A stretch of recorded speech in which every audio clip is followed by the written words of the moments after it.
Get on your knees and clean it up, sweetheart. That's what temps are good for.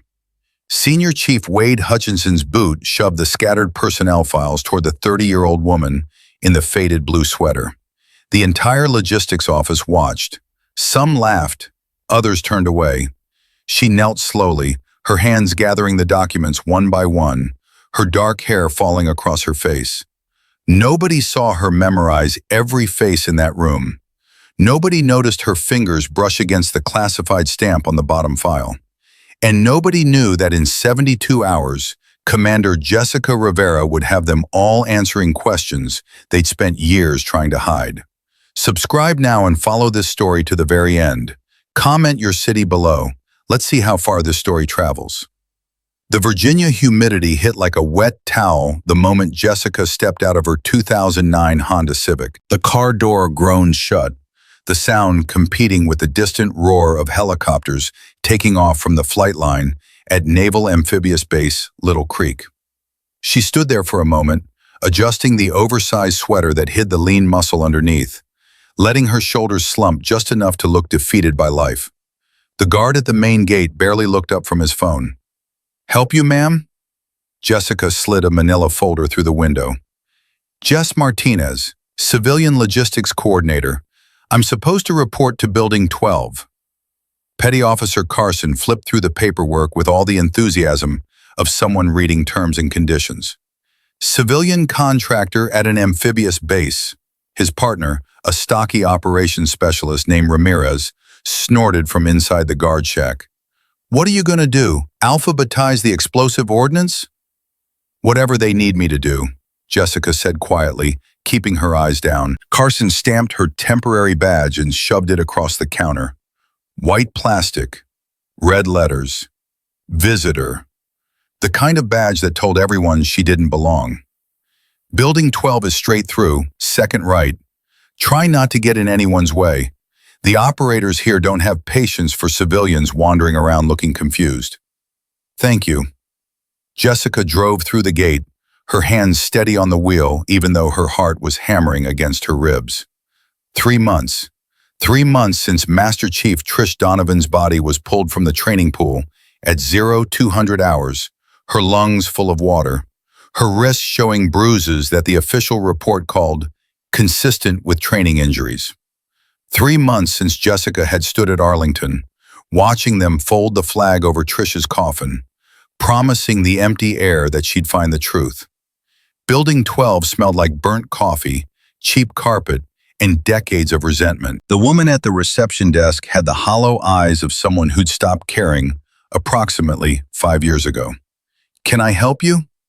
"Jess Martinez, civilian hire. I'm supposed to report to Senior Chief Hutchinson." The receptionist, Petty Officer Walsh, according to her name tape, didn't even glance at the paperwork. "Hutchinson's in a meeting. Sit over there. Might be a while." "How long is a while?" Walsh shrugged. "However long it takes for him to remember you exist." Jessica sat down in one of the plastic chairs bolted to the wall. An hour passed, then 2. Personnel walked through the lobby like she was invisible. A few glanced her way with a kind of dismissive assessment that calculated her worth in half a second. Young civilian woman, wrong place, not their problem. She cataloged every face anyway. The lieutenant who walked with a slight limp. The master-at-arms who moved like violence was always an option. The female operations officer who looked at Jessica with something that might have been pity before looking away. At 11:47 hours, a door slammed open down the hallway. "Where the hell is my new paper pusher?" Senior Chief Wade Hutchinson walked like he owned every inch of floor his boots touched. 42 years old, barrel chest, the kind of face that had been handsome 20 years and 40 pounds ago. He'd earned his anchors 15 years back and had been coasting on that achievement ever since. Jessica stood. Hutchinson's eyes traveled from her worn sneakers to her unstyled hair with all the subtlety of a predator sizing up prey. "You're the temp?" "Yes, Senior Chief." "Don't call me that. This isn't boot camp." He laughed at his own joke. Nobody else did. "Follow me." His office was a shrine to himself. photos of him with people who mattered more than he did, commendations arranged to be visible from the doorway. A Navy Achievement Medal in a frame that cost more than the medal was worth. "Sit." Jessica sat. Hutchinson leaned against his desk, arms crossed. "Let me make something crystal clear. This is a special warfare facility. The people here are warriors. They've done things you couldn't imagine in your softest nightmares." He paused. "You're here to file paperwork, answer phones, stay invisible. You don't talk to the operators. You don't ask questions. You don't look at anything marked classified. Are we clear?" "Yes, Senior Chief." "I thought I told you not to call me that." "Yes, sir." Hutchinson's smile had no warmth in it. "Better. Your desk is in the logistics pool. Last cubicle on the right, next to the supply closet. Walsh will show you the filing system."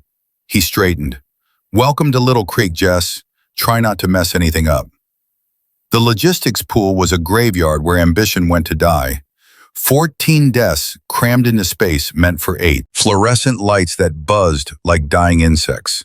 A coffee maker that looked like it hadn't been cleaned since the Cold War ended.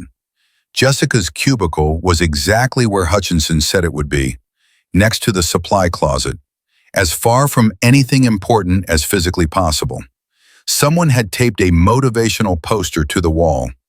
"Excellence is not a skill, it's an attitude." Someone else had drawn a middle finger next to it in permanent marker. "You're the new girl." Jessica turned. The woman standing behind her was small, sharp-eyed, and visibly exhausted. Lieutenant Sophie Chen, according to her name tape, communications officer, 28 years old with the premature stress lines of someone fighting a war nobody else acknowledged. "That's me." Chen didn't offer her hand. "Word of advice, keep your head down, do exactly what they tell you, and don't make eye contact with Hutchinson or Kozlov." "Who's Kozlov?" Before Chen could answer, a shadow fell across Jessica's desk. Master-at-Arms Danny Kozlov was built like something designed to break other things. 6'2", 240 pounds of muscle and malice. He had the flat eyes of someone who'd learned to enjoy causing pain and never learned to stop. "Fresh meat." His voice sounded like gravel in a blender.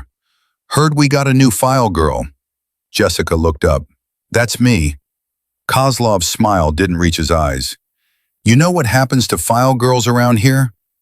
"They file things?" The smile disappeared. "They learn their place real quick." He leaned down until his face was inches from hers.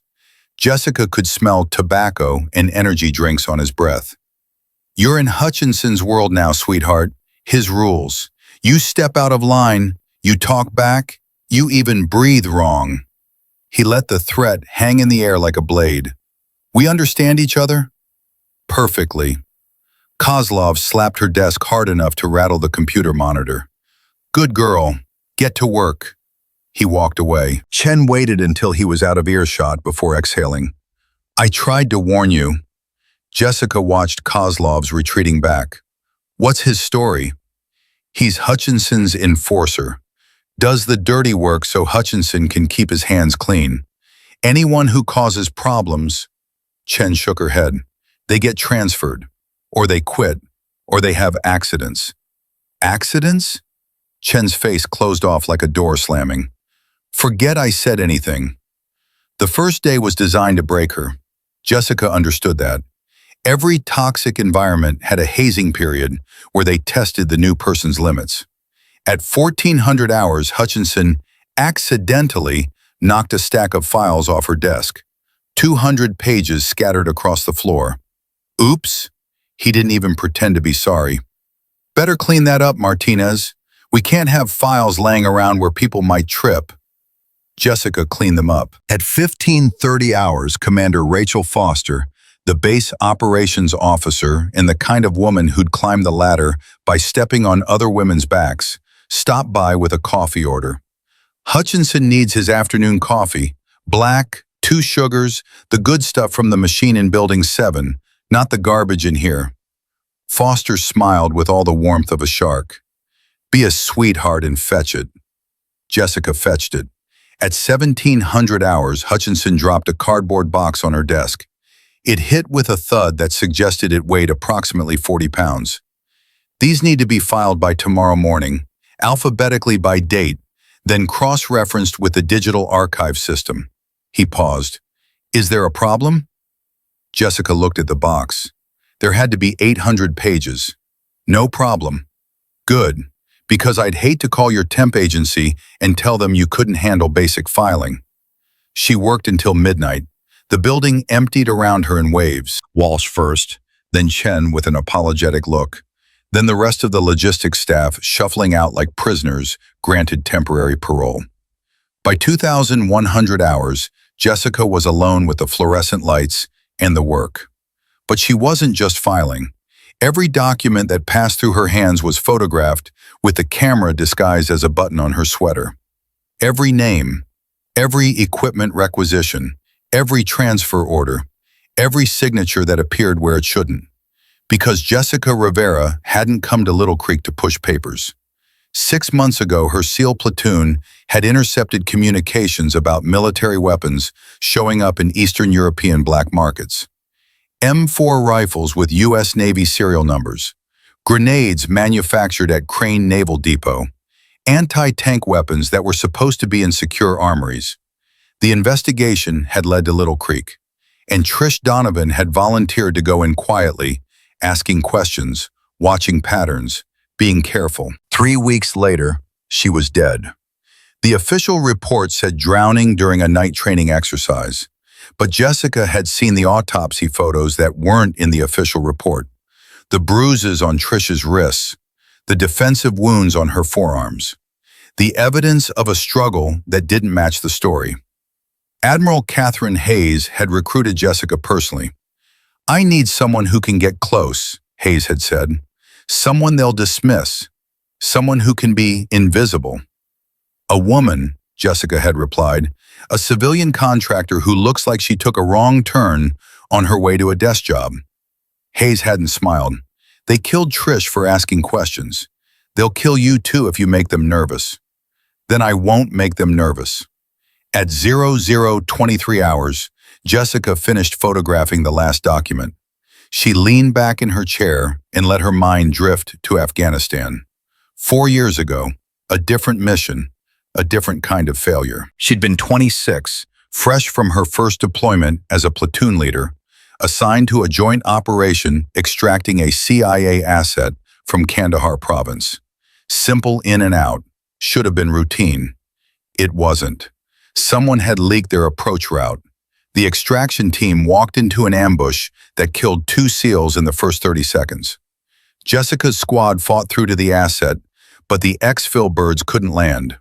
Too much enemy fire, too many RPGs lighting up the sky. Trish Donovan had been Jessica's mentor since BUD/S. The woman who'd seen something in a 23-year-old with more determination than common sense. The woman who'd pushed her past every limit, broken her down, built her back stronger.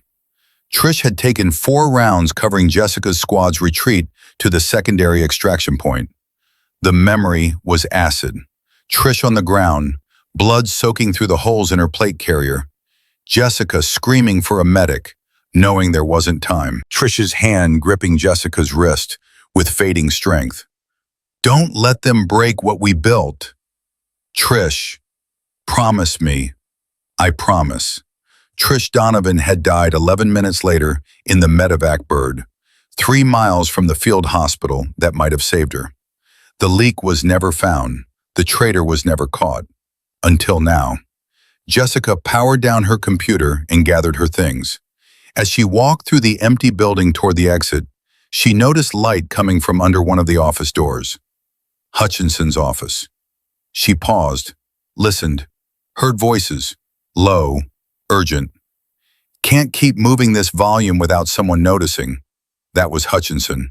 We've been doing it for 4 years. A second voice, male, unfamiliar. Nobody's noticed because nobody's looking. That coordinator who drowned, she was looking.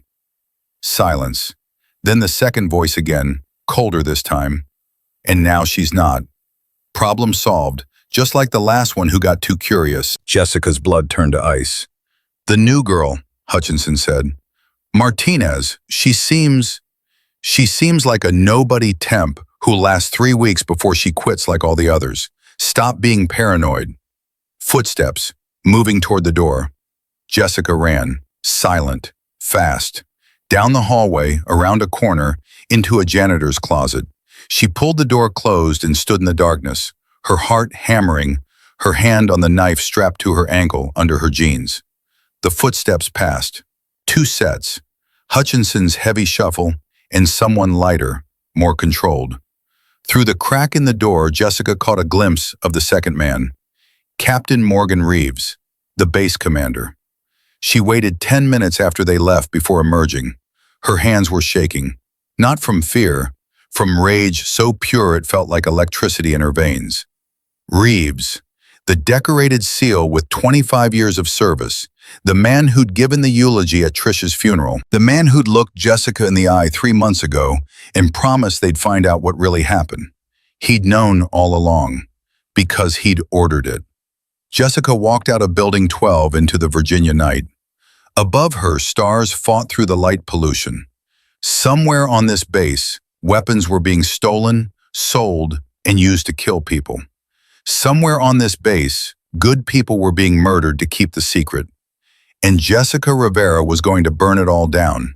But first she had to survive long enough to gather proof. Day 2 started with a phone call she couldn't answer. Jessica's personal phone buzzed at 6:30, a blocked number, while she was getting ready in her temporary housing unit. She let it go to voicemail. Admiral Hayes's voice was tense. Rivera, we've got a situation. Call me on the secure line, now. Jessica used the encrypted phone hidden in her car's glove compartment. What's wrong? NCIS intercepted communications last night. Someone at Little Creek knows they're being investigated. They're accelerating the timeline on their next shipment. 40 crates of weapons moving out in the next 72 hours. Jessica's grip tightened on the phone. Do we know when exactly? Negative, but this is our window. If we can catch them during the transfer, we get everyone, the whole network. I'm already inside. Let me work it. Hayes was silent for a moment. Reeves is involved, isn't he? How did you? Because Trish sent me a message the day before she died. One word, vulture. Hayes's voice was heavy. That was Reeves' call sign when he was active. She figured it out. And they killed her for it. Yes, which means you're in immediate danger the moment they realize you're anything other than what you appear to be. Jessica watched the sun rise over the base through her windshield. Then I'll make sure they don't realize it until it's too late. Rivera, I made Trish a promise, Admiral. I'm going to keep it. She hung up before Hayes could argue. The logistics pool was already buzzing when Jessica arrived at 700. Something had changed overnight. There was an energy in the air, tension that hadn't been there yesterday. Chen intercepted her at the door. We need to talk. About? Not here. Chen glanced around. Break room, 5 minutes. Jessica went to her desk first. On top of her keyboard was a sticky note in Hutchinson's handwriting. My office, 0730. Don't be late. She crumpled it and tossed it in the trash. The break room was empty except for Chen, who was pretending to make coffee. Hutchinson's asking questions about you. What kind of questions? Where you came from? Why a temp with no military background handles pressure like someone who's seen combat? Chen turned to face her. He called your supposed temp agency, asked them to fax over your complete employment history. Jessica's stomach tightened. And your file is clean. Too clean. Perfect references. Spotless work history. Exactly what you'd expect from someone who doesn't exist. What makes you think I don't exist? Chen's eyes searched her face. Because I've been in this game long enough to recognize a cover story when I see one. The question is, who sent you? NCIS? Naval Intelligence? IG? Jessica said nothing. I don't care, Chen continued quietly. I don't care who you are or why you're really here. I just need to know one thing. What? Are you going to finish what Marcus started? The name hit Jessica like a punch. Who's Marcus? Chen's voice cracked. Lieutenant Marcus Webb, my fiancé. He died 7 months ago in a boating accident that wasn't an accident. Her hands were shaking. He was asking questions about equipment discrepancies, weapons that were signed out but never returned. And then he was gone. Jessica made a decision. I'm going to finish it, she said quietly. Whatever it takes. Chen closed her eyes. Thank you, but I need your help. Anything. I need access to shipping manifests, movement schedules, anything that shows when weapons are transferred off base. I can get you into the system, but you have to be careful. They're watching everything right now. If they catch you, they won't. Chen studied her for a long moment. You're not just a coordinator, are you? No. Then God help them, because they have no idea what's coming. Hutchinson was waiting at Jessica's desk when she returned from the break room. His face was red, veins visible at his temples. When I say 0730, I mean 0730, not whenever you feel like wandering in. I was in the break room, getting coffee. Did I authorize a coffee break? Jessica kept her voice level. No. Then next time, you ask permission. He dropped a stack of folders on her desk hard enough to make the monitors shake. Weapons inventory reports. Last 6 months. I need discrepancies highlighted, cross-referenced, and formatted for a PowerPoint presentation by 1600. Jessica glanced at the stack. Had to be 300 pages. That's 8 hours of work. Then you'd better skip lunch. Hutchinson leaned closer. You got a problem with that, Martinez? No problem at all. Good girl. He walked away. Jessica opened the first folder and felt her pulse quicken. Request for 40M4 rifles. Signed out to training exercise Bravo 7. Date, January 12th. Signed by Commander Rachel Foster. Return date, blank. Current location, blank. She flipped to the next report. Request for 60 fragmentation grenades. Signed out to Tactical Exercise Charlie 3.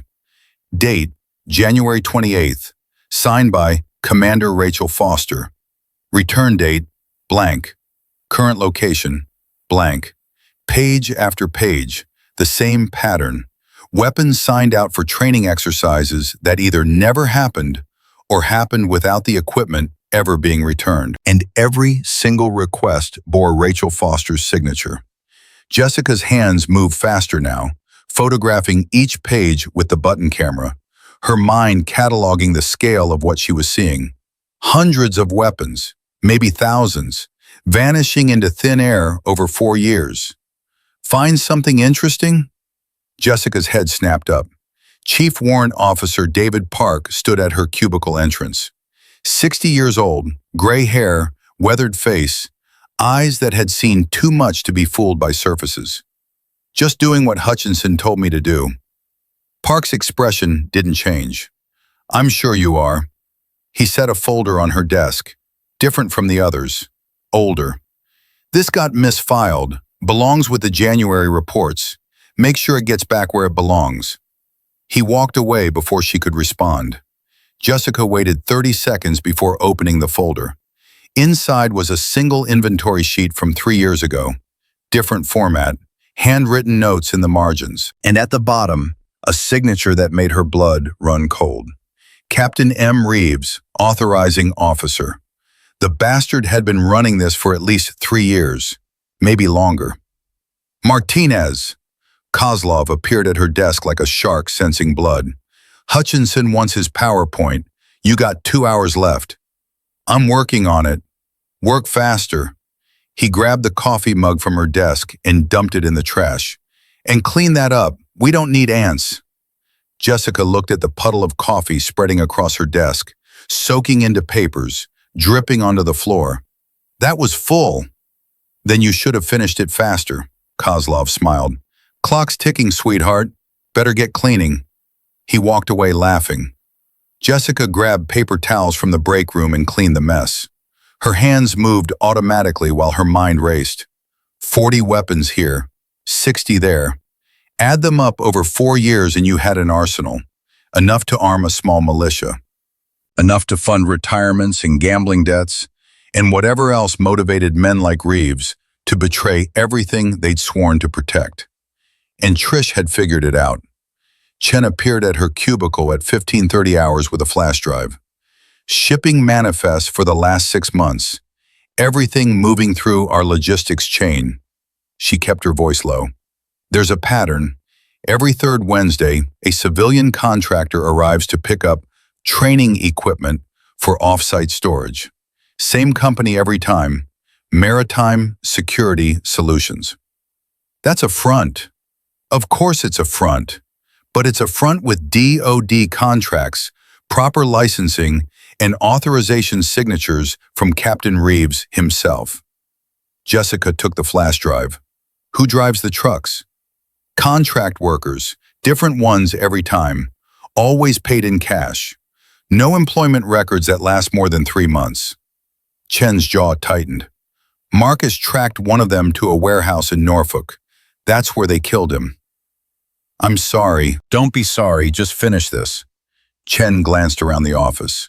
They're planning something big. I can hear it in the way they talk when they think nobody's listening. Hutchinson's been on the phone all morning with someone he calls V. That's not his wife. That's not his mistress. That's someone who scares him. V for vulture. Chen's eyes widened. You know? I'm learning. At 1600 hours exactly, Jessica delivered the PowerPoint presentation to Hutchinson's office. He barely glanced at it. Leave it on my desk. And Martinez? Yes? I'm going to need you to work late tonight. We've got a supply audit in the morning and the files are a mess. How late? However late it takes, Hutchinson smiled. Unless you got somewhere better to be? No, I can stay. I figured. He leaned back in his chair. You're different from the other temps we've had. They usually crack by day 3, start crying, making excuses, begging for transfers. I'm not a crier. No, you're not. Something flickered in his eyes, suspicion, or maybe just curiosity. Where'd you say you worked before this? Admin jobs, mostly temporary assignments. What kind of admin? Legal offices, accounting firms, wherever the agency sent me. Must get old, moving around, never staying anywhere long enough to matter. Jessica met his gaze. I go where I'm needed. That's real noble. Hutchinson stood and walked to his filing cabinet. You got any family? Boyfriend? Husband?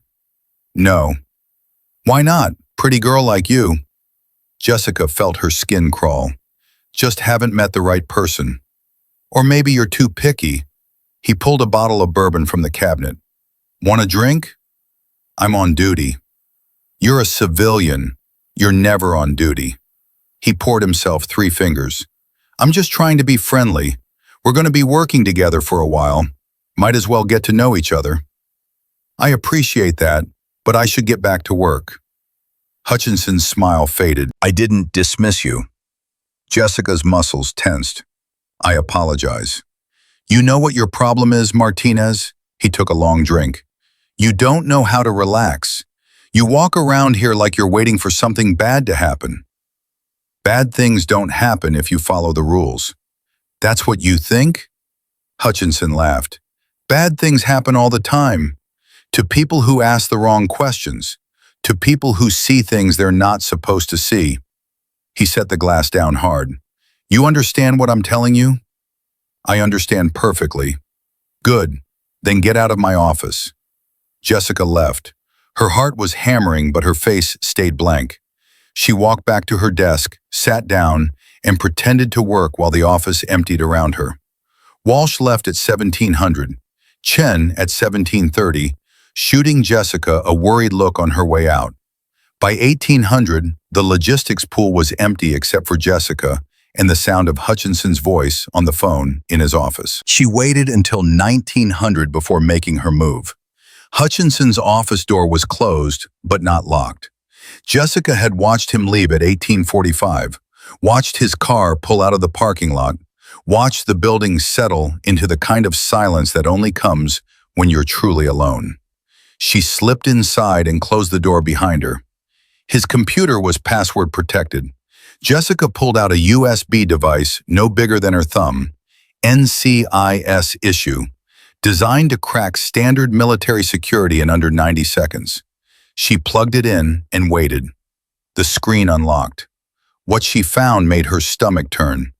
Encrypted emails to an account registered to v.reeves@maritimesec.com. Shipping manifests showing weapons transfers disguised as training equipment. Bank statements for an offshore account in the Cayman Islands with deposits totaling $4.7 million over 4 years. And in a folder marked "Problem Solved," she found photographs. Lieutenant Marcus Webb's body being pulled from the water. Master Chief Trish Donovan face down in the training pool, and 3 others Jessica didn't recognize. All dated, all labeled with a single word: resolved. Her hands shook as she copied everything to the flash drive in her pocket. A sound in the hallway made her freeze. Footsteps, coming closer. Jessica yanked the USB device from the computer and dove behind Hutchinson's desk just as the door opened. "Told you, we moved the shipment tomorrow night." That was Reeves. "The Wednesday schedule is compromised. Someone's been asking questions." "Who?" Hutchinson's voice. "I don't know yet, but we're not taking chances. 40 crates move tomorrow at 2300 hours. You'll have the truck ready." "That's not enough time to—" "Then make time." Reeves' voice went cold. "Or would you like to end up in the same folder as the others?" Silence. "The truck will be ready." "Good. And Hutchinson? That new girl, Martinez." Jessica's blood turned to ice. "What about her?" "Run a background check. Deep one. Something about her bothers me." "She's just a temp." "That's what you said about Webb. That's what you said about Donovan." Papers rustled. "I want to know everything about her by tomorrow morning.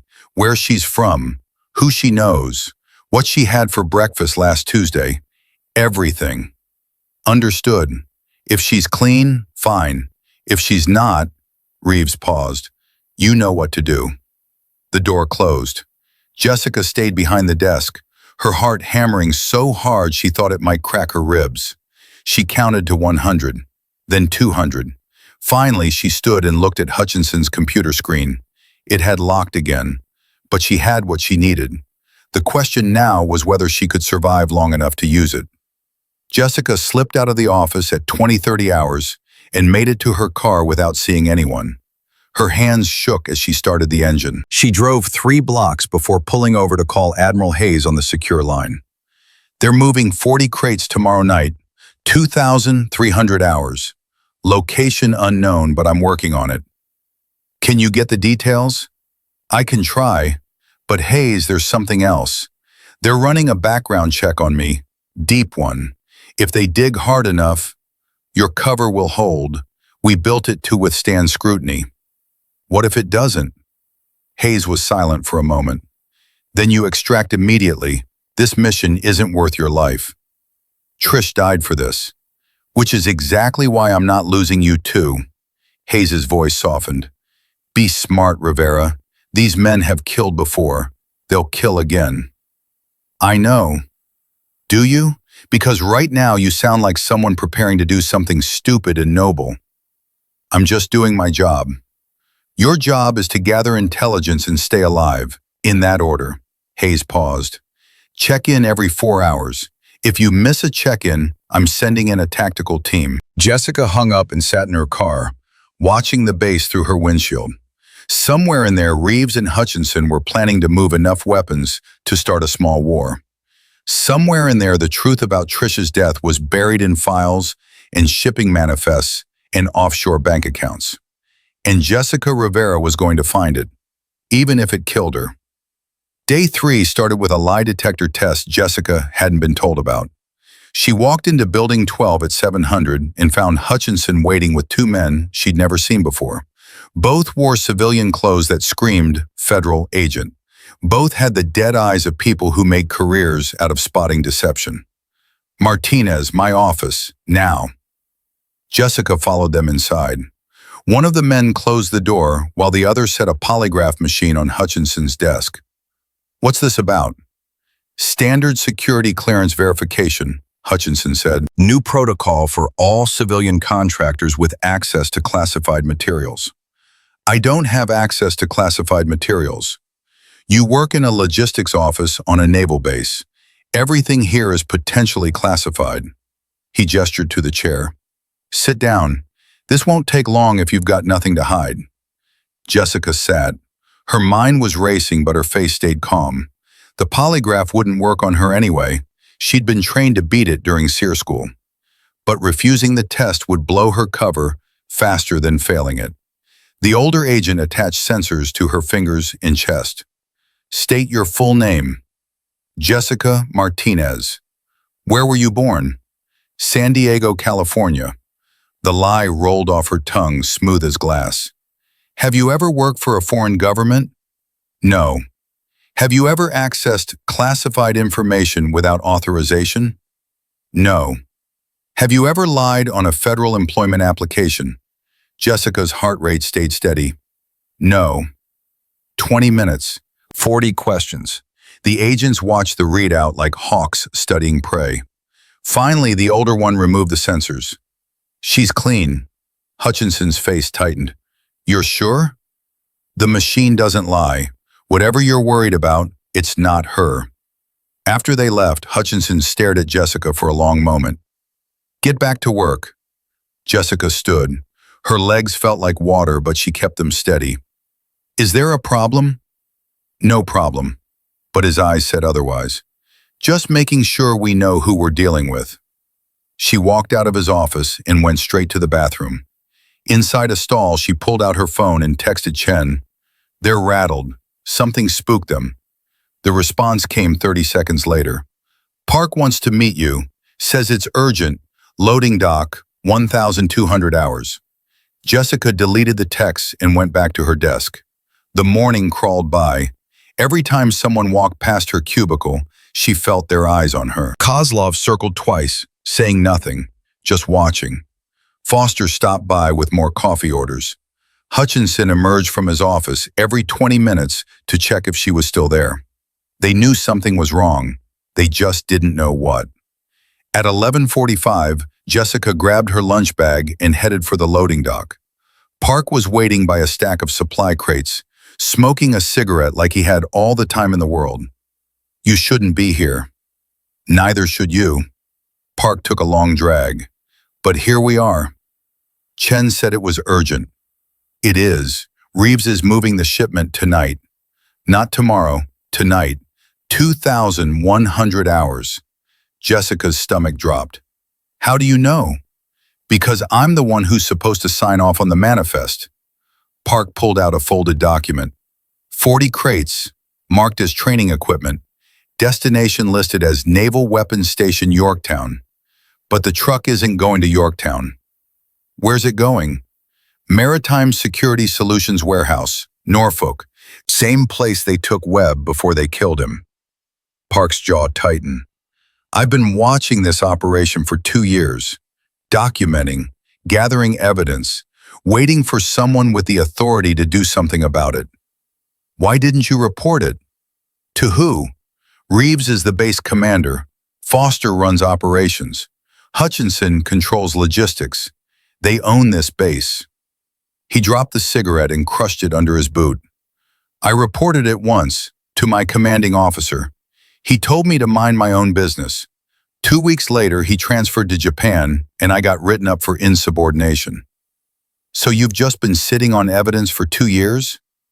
I've been staying alive for 2 years. Park's eyes hardened. They've killed 5 people that I know of, probably more that I don't. I'm 60 years old with a wife and grandkids. I'm not a hero.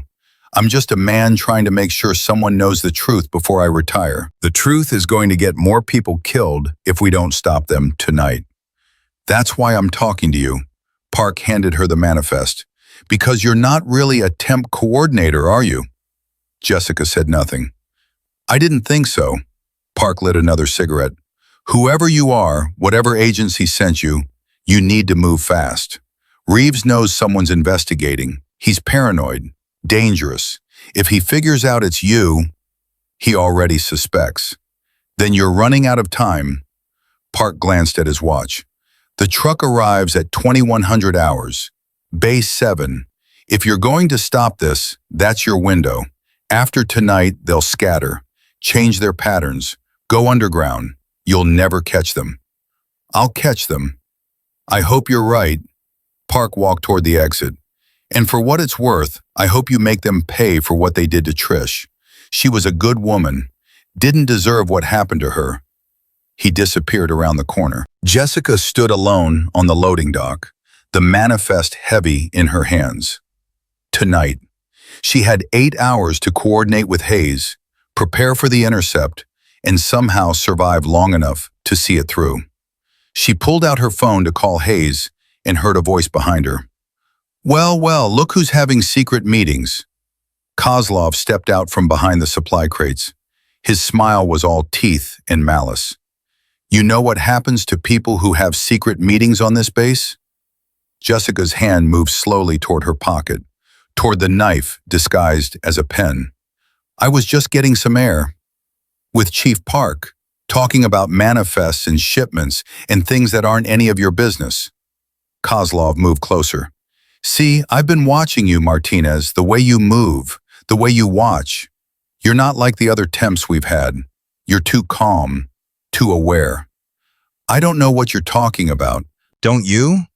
He was close enough now that she could smell the tobacco on his breath. I think you know exactly what I'm talking about. I think you're a plant, NCIS maybe, or naval intelligence, sent here to poke around in things you shouldn't be poking around in. Jessica's muscles tensed. That's crazy. Is it? Because Hutchinson ran your background. Super thorough, super clean, too clean. The kind of clean that happens when someone with access to federal databases builds a fake identity. Kozlov grabbed her arm. Who are you really? Jessica's training kicked in. She twisted out of his grip and drove her elbow into his solar plexus. He doubled over, gasping. She followed with a knee to his face that sent him sprawling backward. But Kozlov was fast. He rolled and came up with a tactical knife in his hand. Big mistake, sweetheart. He lunged. Jessica sidestepped and caught his wrist, twisting hard. The knife clattered across the concrete. Kozlov roared and tackled her. They hit the ground hard. His weight crushed down on her chest. I'm gonna enjoy this. Jessica's hand found the pen in her pocket. She pulled it free and drove it into Kozlov's thigh. He screamed and rolled off her. She scrambled to her feet, breathing hard. Kozlov pulled the pen from his leg, blood streaming down his pants. You're dead. You hear me? Dead. Not today. Jessica picked up his knife. But you're under arrest. Under arrest? Kozlov laughed through his pain. By who? A temp coordinator?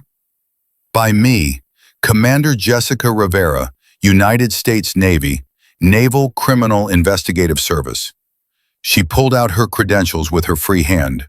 You're under arrest for assault on a federal officer, conspiracy to commit weapons trafficking, and accessory to murder. Kozlov's face went white. You're a SEAL? Yes. Hutchinson's going to kill you. He can try. Jessica pulled out her phone to call for backup and heard the loading dock door burst open. Hutchinson appeared with Foster and 3 base security officers, all armed, all pointing weapons at Jessica. Put the knife down, Martinez. Hutchinson's voice was steady. Or whatever your real name is. Jessica dropped the knife. Commander Jessica Rivera, NCIS. I'm placing all of you under arrest. Foster laughed. You think you're placing us under arrest? You're alone on a military base controlled by the people you're trying to arrest. You're not going anywhere. I've already transmitted everything to NCIS, Reeves's bank accounts, the shipping manifests, the photographs of your victims.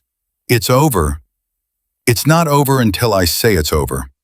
Reeves himself stepped through the door. His face was calm, but his eyes were ice. You've made a serious mistake, Commander Rivera. Or should I call you Jessica? That's what Trish called you, wasn't it? Before we killed her. The words hit Jessica like a physical blow. You murdered her. I did what was necessary, just like I'm about to do what's necessary now. Reeves gestured to the security officers. Take her to the warehouse. We'll stage it as a suicide. Depressed contractor couldn't handle the pressure. These things happen. The officers moved forward. Jessica's mind raced through options. She was outnumbered, outgunned, trapped on a loading dock with nowhere to run. And then Chen's voice crackled over the base PA system. Attention all personnel. This is Lieutenant Sophie Chen, Communications Officer.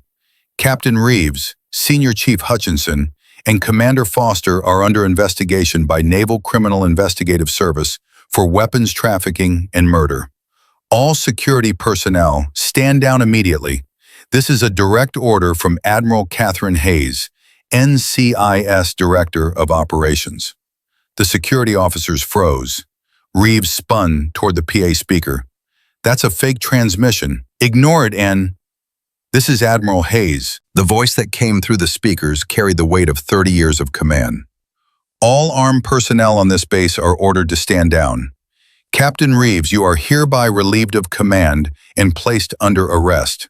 Any officer who interferes with this arrest will face court-martial. This is not a drill. This is not a mistake. Stand down now. The security officers lowered their weapons. One of them pulled out handcuffs. Sir, I'm going to have to ask you to turn around. Reeves' face contorted with rage. He pulled a sidearm from his holster and pointed it at Jessica. This is your fault. All of it. You couldn't leave it alone. Just like Trish couldn't leave it alone. Trish was your friend. Trish was an obstacle. Reeves' hands shook. And obstacles get removed. Put the weapon down, Captain.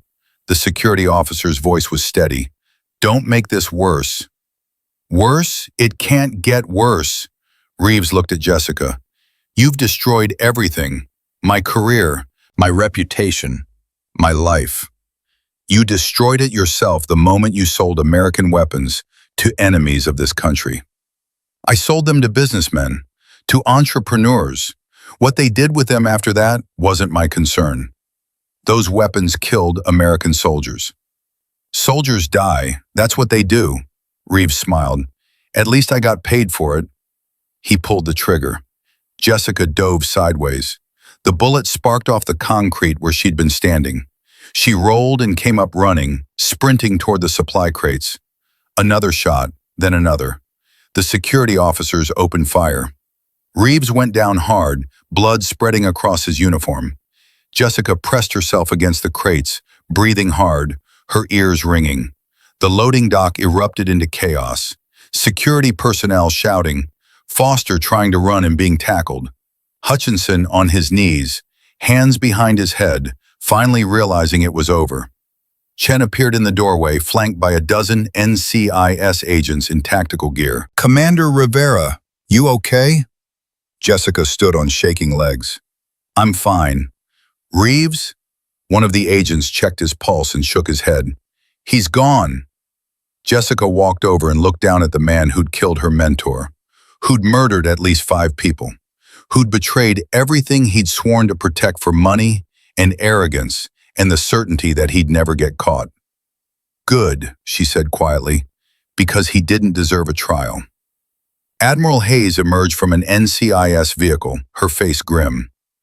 Commander Rivera, report. Mission accomplished, Admiral. The trafficking network is dismantled.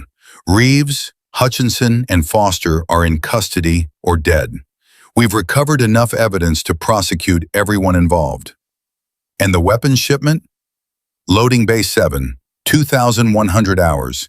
Maritime Security Solutions Warehouse, Norfolk. We can intercept them at either location. Hayes nodded. We'll take both. Full tactical teams. She studied Jessica's face. You look like hell. I feel like hell. You should. You just blew your cover, got in a knife fight, and survived a shooting. Most officers would need a week to recover from that. Hayes almost smiled. You ready to go arrest the rest of these bastards? Jessica thought about Trish, about Marcus Webb, about all the others who died trying to expose the truth. I'm ready. Then let's finish this. The NCIS tactical van smelled like gun oil and stale coffee. Jessica sat between Chen and Park, both now wearing bulletproof vests marked Federal Agent. Neither looked comfortable. Chen kept adjusting her vest straps. Park hadn't stopped chain smoking since they'd climbed in. You don't have to come, Jessica said. This isn't your fight anymore. The hell it isn't, Chen's voice was steel. Marcus died trying to stop these people. I'm seeing this through. Park nodded. Same with Trish. I stood by and did nothing for 2 years. I'm not standing by anymore. Admiral Hayes leaned forward from the front seat. We've got eyes on the warehouse. 4 armed guards outside. Unknown number inside. The truck from Little Creek is scheduled to arrive at 2100 hours. That gives us 17 minutes. What's the play? Jessica asked. We wait for the truck. Let them start loading. Catch them with the weapons in hand. No room for legal maneuvering. Hayes pulled up a satellite image on a tablet. Once they're inside, we breach from 3 points. Fast and hard. No warning. These people have killed federal officers. We're not giving them a chance to do it again. Jessica studied the warehouse layout. 2 stories, multiple exits. Too many places for things to go wrong. Hutchinson's talking, one of the tactical agents called from the driver's seat. Says there's more people involved than we thought. Names we don't have yet. Hayes' jaw tightened. How many more? At least 15, spread across 5 bases. He's claiming Foster orchestrated the whole thing. Foster? Jessica's head snapped up. She's terrified. I saw her face when Reeves pulled the gun. That wasn't the face of someone in control. Maybe she's a good actress. Or maybe Hutchinson's trying to deal. Jessica looked at Hayes. Can I talk to him? Why? Because something doesn't add up. Foster signed all the requisitions, but Reeves controlled the bank accounts. Hutchinson ran logistics, but took orders from someone. There's a hierarchy here we're not seeing. Hayes considered this. 5 minutes. That's all you get. They'd put Hutchinson in a holding cell at NCIS headquarters. He sat with his head in his hands, still wearing the clothes he'd worn when he'd pointed a gun at Jessica 6 hours ago. When she walked in, he looked up with eyes that had aged a decade. Come to gloat? I came to ask you a question. Jessica sat across from him. Why? Why what? Why weapons trafficking? You had a career, a pension waiting. You were 3 years from retirement. Why throw it all away? Hutchinson laughed bitterly. You want the truth? Because I'm weak. Because when Reeves came to me 4 years ago with an offer to make real money for once in my pathetic life, I said yes. Because I was tired of watching officers with half my experience get promoted while I stayed stuck pushing papers. So you sold weapons to terrorists. I sold weapons to businessmen. What they did with them wasn't my concern. He looked away. That's what I told myself anyway. Made it easier to sleep. What about Trish Donovan, Marcus Webb, the others? Were they businessmen too? Hutchinson's face crumpled. That wasn't supposed to happen. Reeves said he'd just transfer them, get them reassigned. I didn't know he was going to. His voice broke. I didn't know. But you found out, and you stayed quiet. What was I supposed to do? Turn myself in? Confess to being part of a conspiracy that got people killed? He met her eyes. I'm not brave like you. I'm just a coward who made bad choices and then made worse ones trying to cover them up. Jessica leaned forward. Then do one brave thing. Tell me about Foster. Is she really running this operation? Foster? Hutchinson's laugh was hollow. Foster couldn't run a lemonade stand without supervision. She signed the requisitions because Reeves told her to. Did what she was told like a good little soldier. Then why is she taking the fall? Because, he stopped. His face went pale. Because she's not supposed to survive the night. Jessica's blood turned cold. What? Reeves has people at the warehouse, his real partners, the ones who've been buying the weapons. They were supposed to kill Foster during the handoff, make it look like she died in the crossfire, pin everything on her and close the case. Hutchinson's voice shook. She doesn't know. She thinks she's just signing off on another shipment. How many people? I don't know, 10, 12? They're ex-military, private contractors, the kind of men who kill for money and don't ask questions. Jessica stood. Is there anything else you're not telling me? Yeah. Hutchinson looked at his hands. Tell Trish's family I'm sorry. Tell Marcus Webb's fiance I'm sorry. Tell everyone I'm sorry because it doesn't matter, but maybe it should. Jessica walked out without responding. Hayes was waiting in the hallway. Well? Foster's the scapegoat. There are at least 10 armed contractors in that warehouse planning to kill her during the handoff. And we've got, Jessica checked her watch, 8 minutes before the truck arrives. Then we move now. Hayes pulled out her radio. All units advance to breach positions. Rules of engagement are weapons-free. These targets are considered armed and extremely dangerous. Do not give them time to surrender. Do not give them room to maneuver. Take them down fast. They piled into vehicles and raced toward the warehouse. Jessica could feel her heart hammering, but her hands stayed steady. This was what she'd trained for, what Trish had trained her for. Not just combat, but justice, making sure the people who destroyed lives faced consequences. The warehouse loomed ahead, dark, industrial, the kind of place where bad things happened and nobody heard you scream. Trucks arriving, one of the tactical agents reported. 2 occupants, driver and passenger, both armed. Jessica watched through night vision binoculars as the truck pulled up to the loading bay. The driver climbed out, young, maybe 25, probably had no idea what he was really transporting. The warehouse door opened. Foster emerged with 2 men Jessica didn't recognize. Both carried automatic weapons. Both moved like professionals. That's our window, Hayes said. Breach in 3, 2, 1. The world exploded into chaos. NCIS agents poured through 3 entry points simultaneously. Flashbangs detonated. Voices screaming, "Federal agents, get down, get down!" The driver dove for cover. One of Foster's escorts opened fire. Jessica was through the door before she consciously decided to move. Her training took over. Assess, target, neutralize. An armed contractor swung his weapon toward her. She put 2 rounds in his chest. He dropped. Another emerged from behind a crate. She shot him in the leg, then the shoulder. He went down screaming. "Foster, get down!" Foster stood frozen in the middle of the firefight, her face white with shock. Jessica tackled her as bullets chewed through the air where she'd been standing.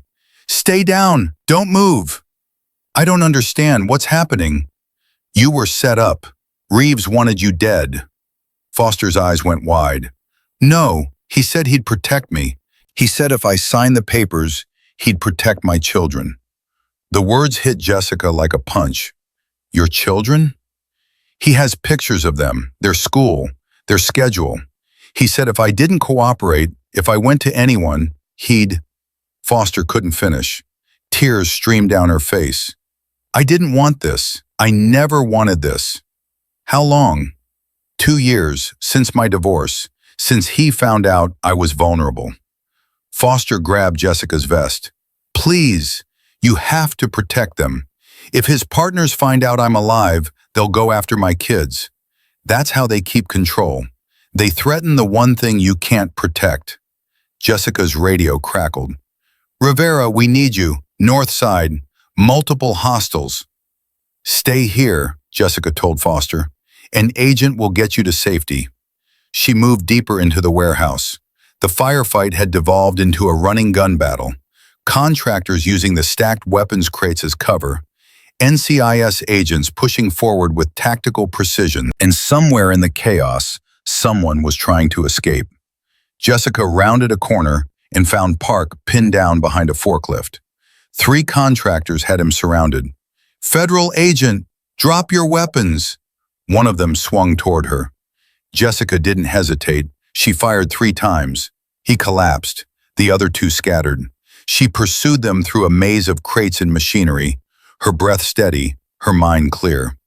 This was what Trish had died for, what Marcus Webb had died for. Not just stopping the weapons trafficking, but exposing the corruption that made it possible. The system that allowed men like Reeves to threaten children, to murder officers, to sell American weapons to anyone with enough cash. One contractor made the mistake of stopping to reload. Jessica hit him with a knee strike that dropped him like a puppet with cut strings. The last one tried to run. She tackled him from behind and put him in a chokehold until he went limp. "Clear!" The warehouse fell silent except for the ringing in everyone's ears. Hayes emerged from the smoke, her face grim. "We've got 7 contractors in custody, 3 dead, 2 escaped through a service tunnel we didn't know about." The weapons? All 40 crates, plus another 60 we found already stored here. Over 500 weapons total, enough to outfit a small army. Hayes looked around the warehouse. This operation was bigger than we thought. Chen appeared, her face streaked with smoke and sweat. "I found the financial records. They weren't just selling to one buyer. They had contracts with multiple organizations across 3 continents. The total take over 4 years was $47 million. Park stumbled over, favoring his left leg. "That's not all. I found documentation linking this to 4 other bases. This was just one cell in a much larger network." Jessica's head spun. "How large?" "Large enough that it's going to take years to unravel." Hayes pulled out her phone. "I'm calling the Secretary of the Navy. This just became a multi-agency investigation." Foster was sitting against a wall when Jessica found her. Her hands were zip-tied, but her face had lost that frozen terror. She looked up as Jessica approached. "Are my children safe?" "I've got agents heading to their location now. They'll have 24-hour protection until we've rounded up everyone in Reeves' network." "Thank you." Foster's voice broke. "I know that doesn't excuse what I did. Signing those papers, looking the other way. But I was so scared. Every day for 2 years, I woke up scared." "Why didn't you come to someone? To NCIS? To anyone?" "Because Reeves wasn't just threatening my children. He showed me what happened to people who talked. Pictures of Trish Donovan, of Marcus Webb, of 3 others I'd never heard of." Foster closed her eyes. "He said I could either cooperate and keep my family safe, or refuse and watch them die. What would you have done?" Jessica thought about Trish, about the promise she'd made, about how far she'd been willing to go to keep it. "I don't know," she said honestly, "but I know you get a choice now.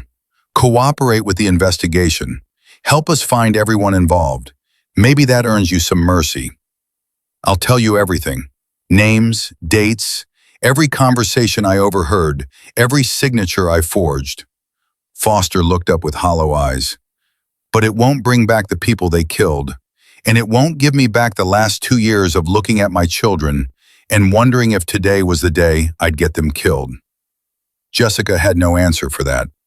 The sun was rising by the time they finished processing the warehouse. 7 contractors in custody, all refusing to talk. 40 crates of weapons secured. Documentation that would take months to fully analyze. And somewhere out there, 2 escaped contractors who knew the whole operation had collapsed. Hayes found Jessica standing outside, watching the sunrise paint the sky orange and gold. "You did good work tonight, Commander." "I didn't do it alone." "No, you didn't, but you were the one willing to risk everything to get justice for Trish." Hayes paused. "She'd be proud of you." Jessica's throat tightened. "She'd be angry I took so long to figure it out." "Maybe, but she'd also understand why." Hayes handed her a folder. "This came through while we were securing the warehouse. Background on the 2 who escaped. Both former SEALs. both discharged under questionable circumstances, both working for the same private military contractor. Jessica opened the folder and felt her blood turn cold. The company name at the top of the page, Donovan Security Solutions. Trish's last name. That can't be a coincidence. It's not. Hayes's face was grim. Trish's brother, Daniel Donovan, runs that company. And according to our financial analysis, he's been one of Reeves's biggest buyers for the last 4 years. Jessica stared at the documents, her mind reeling. Trish was investigating her own brother? We think that's why they killed her. She found out her brother was behind the trafficking. She was going to expose him, so Reeves eliminated her before she could. Hayes's voice softened. I'm sorry. I know this isn't what you wanted to hear. Jessica thought about Trish, about the secrets she'd kept, the burden she'd carried, investigating her own blood because it was the right thing to do, even knowing it might destroy her family. Where is he now? We don't know, but we will find him. And when we do, I want to be there. Jessica's voice was steel. I made Trish a promise, and I'm not done keeping it. Daniel Donovan wasn't hiding.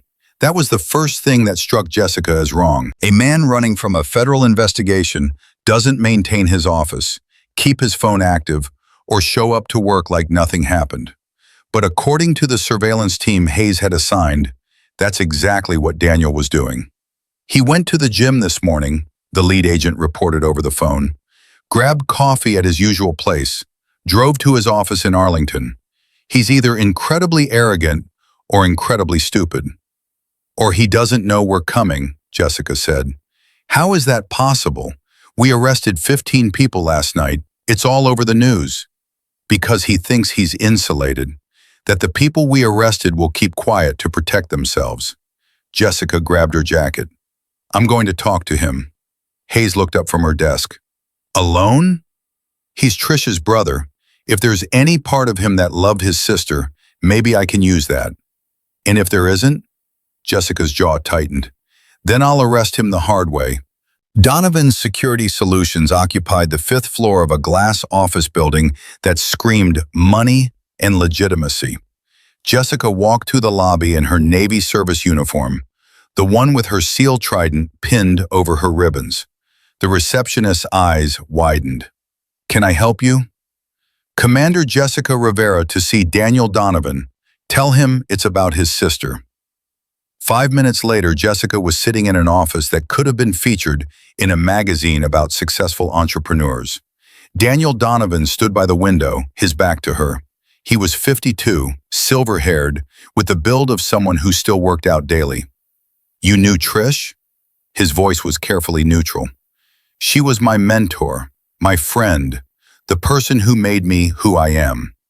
Then you know she was the best of us. He turned to face her.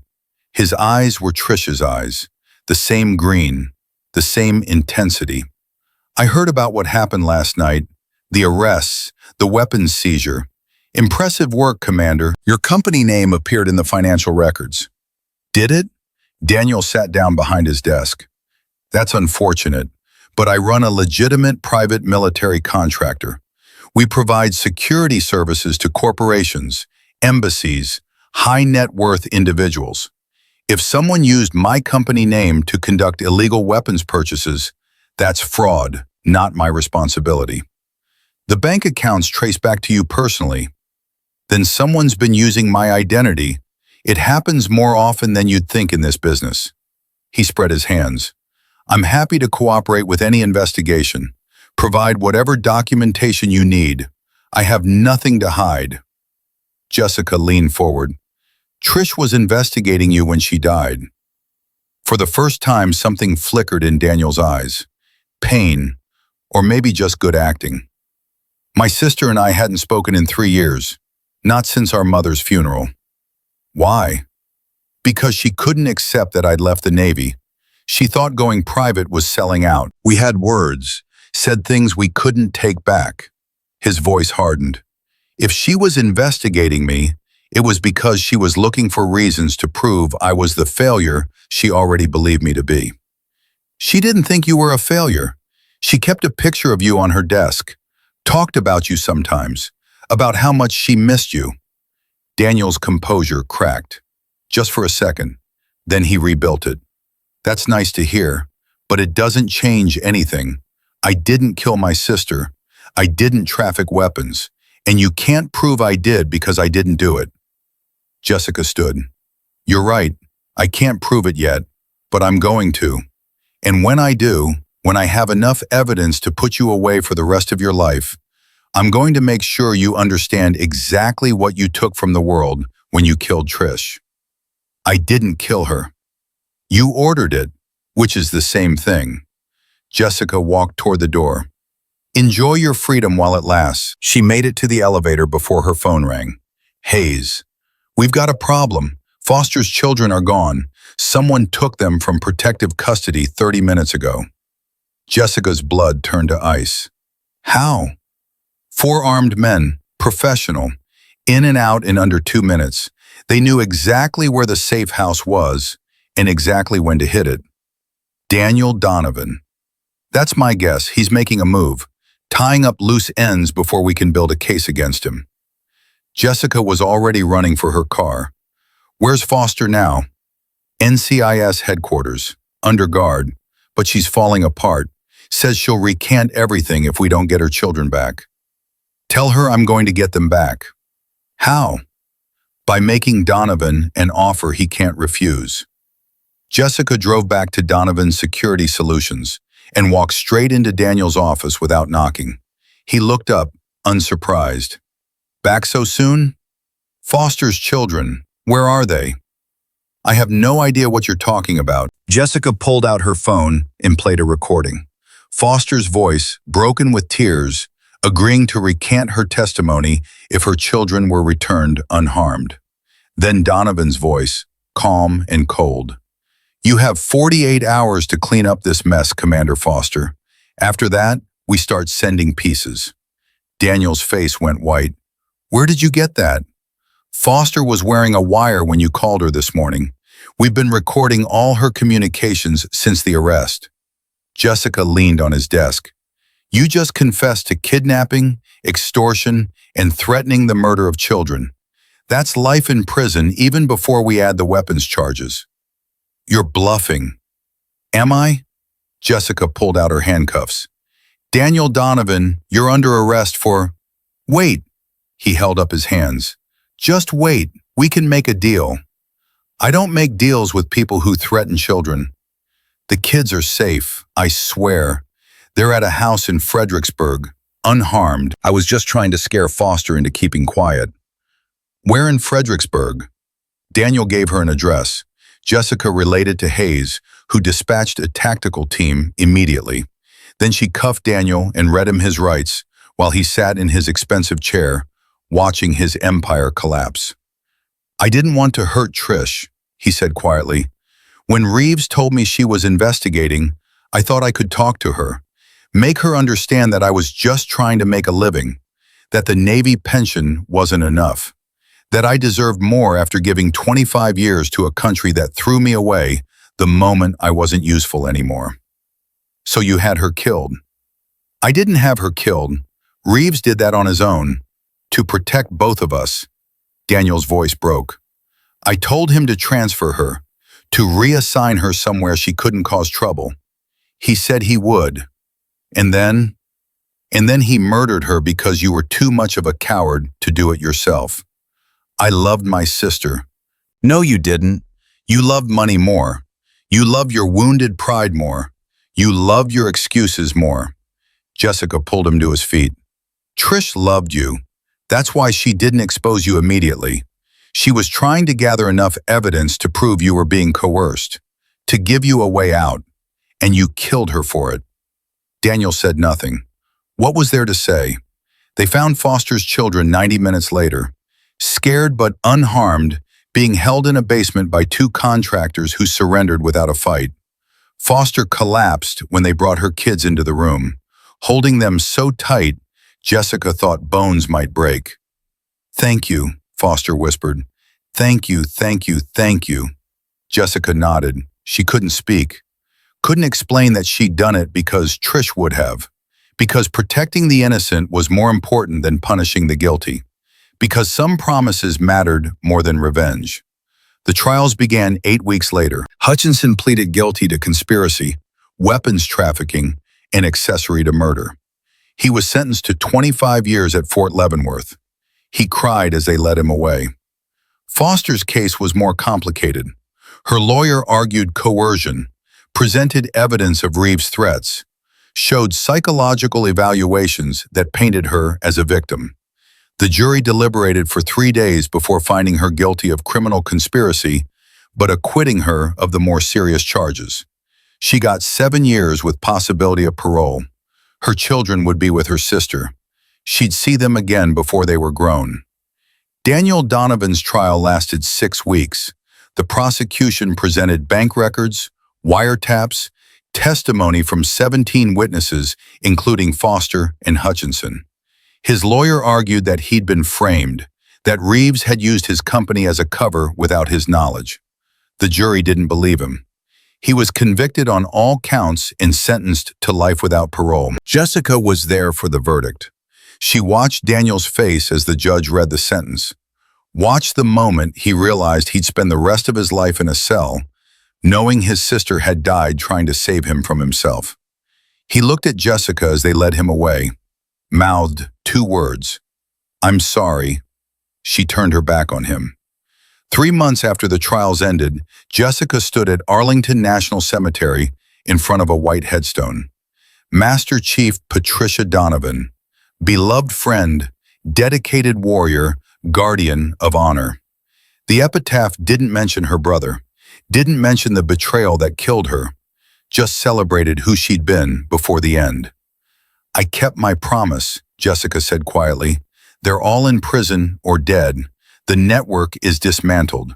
We recovered over 800 weapons total, prevented who knows how many attacks, and we're not done yet. Hayes wants me to lead a task force investigating military corruption across all branches." Chen and Park signed up. So did 3 others from different bases who lost friends like we did. The wind rustled through the trees. Jessica imagined Trish's voice on it. "We're calling it Task Force Donovan, after you. So your name means something more than what your brother made it. So people remember that you were brave enough to investigate your own family because it was the right thing to do." She placed her sealed trident on the headstone. Next to it, she set a photograph. Trish and Jessica at Jessica's graduation from BUD/S. Both grinning, both muddy and exhausted and proud. "I'm sorry it took me so long to understand that you weren't just fighting corruption, you were fighting to save your brother's soul, even knowing it might cost you everything. That's courage I'm still learning to have." Footsteps behind her. Chen and Park, both in dress uniforms. "You ready?" Chen asked. Jessica touched the headstone one last time. "Yeah, I'm ready." They walked together toward the parking lot, toward the car that would take them to NCIS headquarters, toward the office where 15 new cases waited, 15 more bases showing suspicious patterns, 15 more chances to honor what Trish had died for. "You think we can actually do this?" Park asked. "Clean up corruption across the entire military?" "No," Jessica said honestly, "but we can try. And every network we dismantle, every traitor we expose, every family we save from going through what Foster's went through, that's worth it. Even if it takes the rest of our careers?" Jessica thought about Trish, about the promises that mattered, about the difference between revenge and justice, especially then. 2 weeks later, Jessica stood in front of a logistics office at Naval Air Station Jacksonville. A new assignment, a new cover identity, another base where weapons were disappearing and good people were asking questions that got them killed. The security guard at the gate looked her over with the same dismissive assessment she'd gotten at Little Creek. "Help you, ma'am?" "Sarah Mitchell, civilian contractor, administrative support. I'm supposed to report to Building 9. "Another temp." The guard stamped her badge without interest. "Try not to get in anyone's way." Jessica took the badge and drove through the gate. Behind her, Chen and Park followed in a separate vehicle, already starting their own infiltration. Ahead of her, a base full of people who thought they were untouchable. They had no idea what was coming, because the storm had a name now. It had a mission, and it would never stop until every weapon was accounted for, every traitor was exposed, and every life lost to corruption was honored by the work that followed. Jessica Rivera had made a promise to Trish Donovan 3 months ago, in blood and tears and grief. She was keeping that promise today, tomorrow, every day after, and nothing in heaven or hell was going to stop her.